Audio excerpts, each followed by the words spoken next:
السلام عليكم ورحمة الله وبركاته الإخوان، كيف الحال؟ كنتمنى أنكم تكونوا مزيان وفي صحة مزيانة.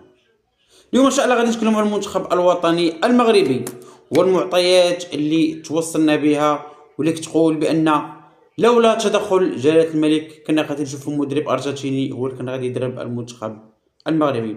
القجع ربما ما كانش في النية ديالو أنه بعد رحيل الركراكي يكون مدرب مغربي، لأن هناك كانت مفاوضات مع جوزي مورينيو، مفاوضات مع تشافي، وهذا الشيء كامل غادي نتكلموا عليه ان شاء الله في فيديو.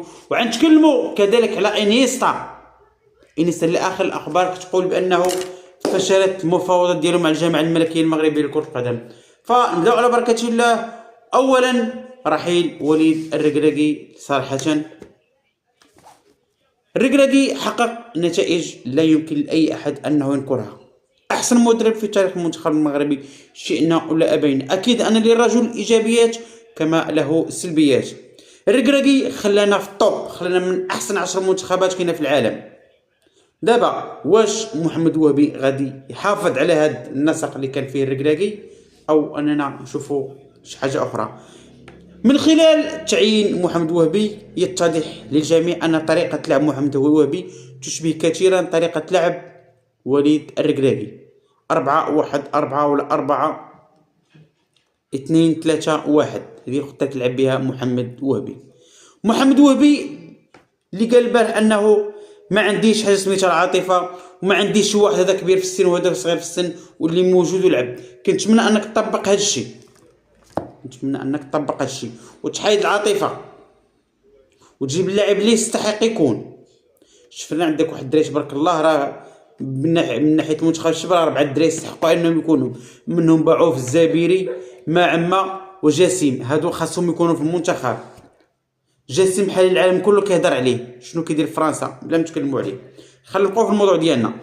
الركراكي اول من الاشياء اللي خلاته انه يستقل، وانه على حسب احد المقربين ديالو ما لقاش الدعم من الجامعه الملكيه المغربيه لكره القدم، انه ملي خسر المغرب الكاس فالصحافه المغربيه كلها هاجمت الركراكي بشكل مباشر، لكن حتى شي واحد ما دافع عليه. الركراكي عوض في انه يخرج يهضر مع الاعلام المغربي، مشى كيتكلم مع الاعلام الفرنسي اللي خرج منذ مده بان الركراكي قدم الاستقاله ديالو المنتخب الوطني المغربي.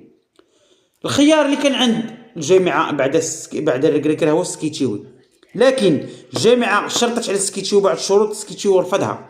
من هذه الشروط انه يشوفوا يبقى معهم الكاس العالم، الى حقق نتائج ايجابيه فغادي يكمل، ما حققش نتائج ايجابيه فالسكيتشيوي غادي يمشي بحالو. الرجل ما عجبوش هذا الشيء طريق السكيتشيوي، قال انا بغيت مشروع.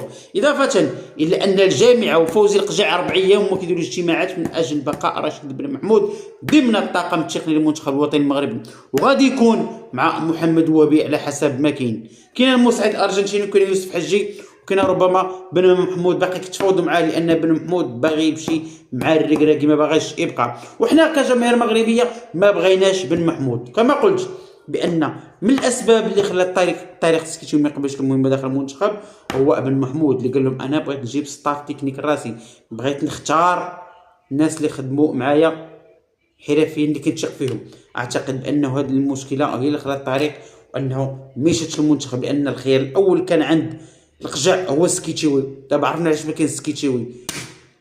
عدم قبول السكيتشيوي كما قلت هو فرض بن محمود عليه، اضافه الى انه عطاوه غير يكمل كاس العالم، وديك الساعه باغيين يجيبوا مدرب اجنبي. محمد وهبي حاليا عنده عقد في كاس العالم، الا حققت نتائج ايجابيه غادي تبقى، ما حققتش نتائج ايجابيه غادي تمشي بحالك.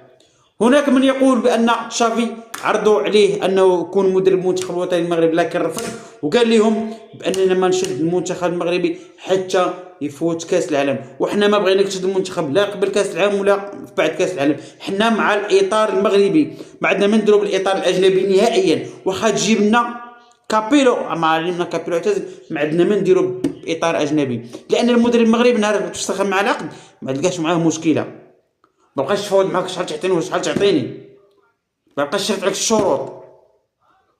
الركراكي ما بداش يشرط الشروط راه حتى وصل نصف نهائي كاس العالم وشي وحدين ينفخوا فيه، هذيك الساعه بدا يدفع كبير على الجامعه وعلى الصحافه المغربيه، ما بقاش كيهضر بها. كذلك كانت مفاوضات مع مورينيو، مورينيو ما قبلش. والخطير بهذا الشيء كامل هو ان كانت مفاوضات مع ساو باولي، المدرب الارجنتيني الفاشل، كلكم تعرفوا دوك القرع اللي كله عوشومات، اللي كان كيدرب اشبيليه وكان يخرج لاشبيليه هبط القسم الثاني.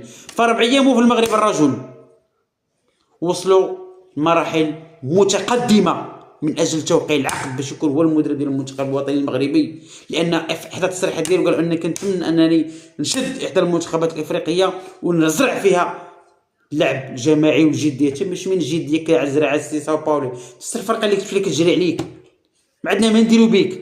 ولولا تدخل جلاله الملك كنتو غادي تشوفوا ساو باولو هو المدرب ديال المنتخب الوطني المغربي. لان على حسب قول ساو باولو ملي مشى الارجنتين، فساو باولو راه 3 ايام هو في المغرب وقال ان وصلنا لمراحل متقدمه وكنا غادي نوقعوا العقد، لكن ملك البلاد تدخل وقال بانه خاص يكون مدرب مغربي هو المدرب ديال المنتخب الوطني المغربي. اسمع لنا نعس على جنبك.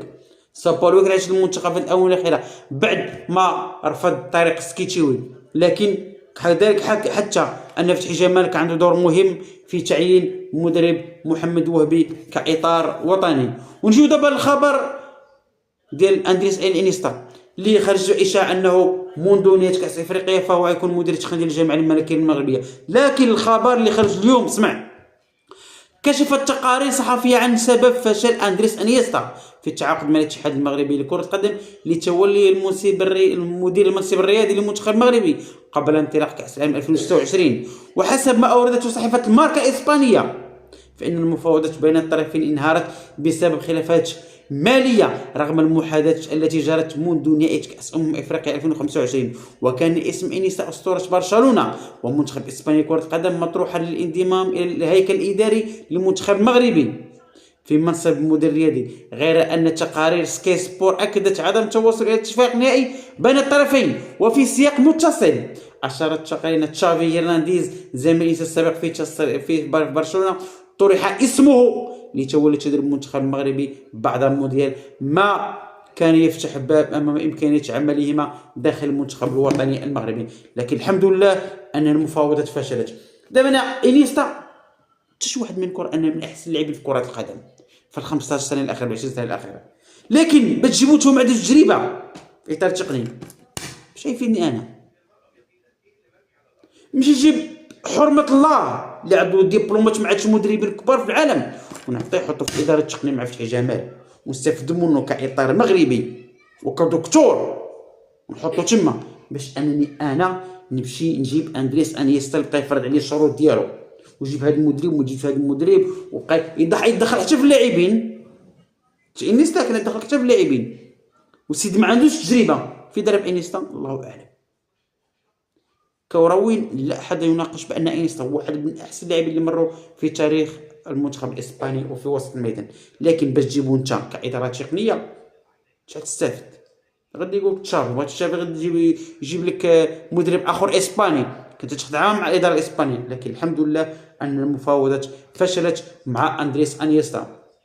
قيل ان محمد وهبي حاليا عنده اتصالات مع عادل رمزي باش انه يجي يخدم مع المنتخب الوطني المغربي باش يقدم المساعده. فاحنا مع الاطار المغربي، كنا بغينا سكيتيوي ووهبي يكونوا بجوج، لكن لكل واحد القناعه ديالو. فكنتمنوا التوفيق للرجلين، كنتمنوا التوفيق لمحمد وهبي من اجل انه يقود المنتخب الوطني المغربي. كنتمنى انه يبقى في كلمته حيد العاطفه.